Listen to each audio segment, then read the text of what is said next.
I'm Kevin. In August 2022, my wife Ruth and I did a tour north from Brisbane by car, reaching Daintree and Port Douglas. After spending a couple of days at Airlie Beach, we continued along the Bruce Highway to Innisfail, where we turned inland to climb to the Atherton tablelands. We spent the first day among the waterfalls, lakes and other features of the southern part of the tableland.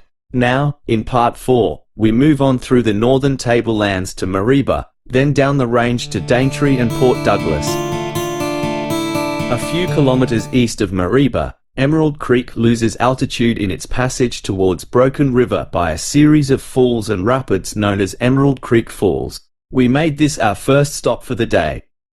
As I started my walk on the falls track, a relatively new path-side grave reminded me of the dangers of quickly flowing mountain streams, a life lost almost before it had really begun.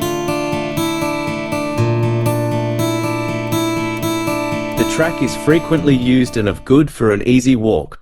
The top of the falls was partly hidden by trees. To reach the top required a scramble over a rocky area. Having so recently been reminded of the transient nature of life for the adventurous, I stuck to the track.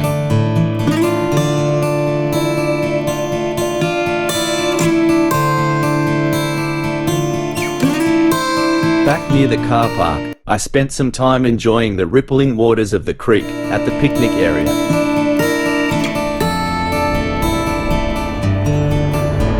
Then we drove into town to our favourite lunch spot and one of Mareeba's tourist attractions, at Coffee Works.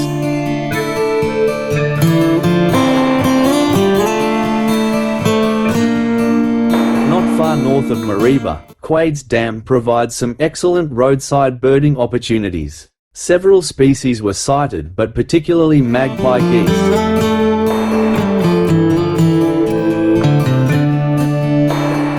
To the coast over Mossman, normally spectacular, didn't disappoint despite some haze.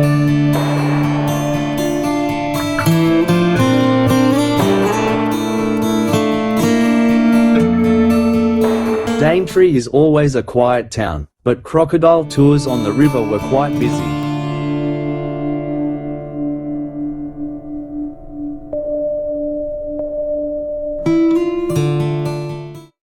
We shared our lunch stop with some straw-necked ibis.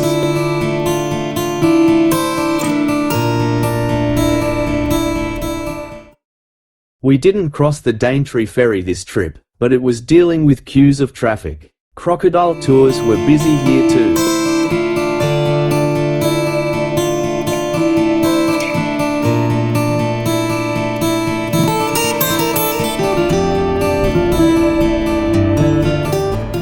The cruise ship that anchored at Airlie Beach as we left there caught us up at Port Douglas. We had friends on board, but our paths did not cross.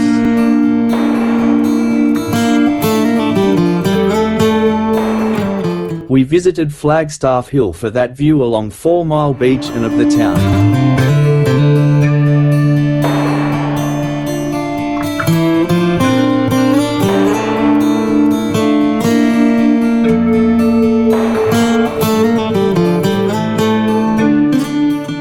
We spent 2 nights in Port Douglas, with the day spent relaxing at the resort and a lunch trip into town.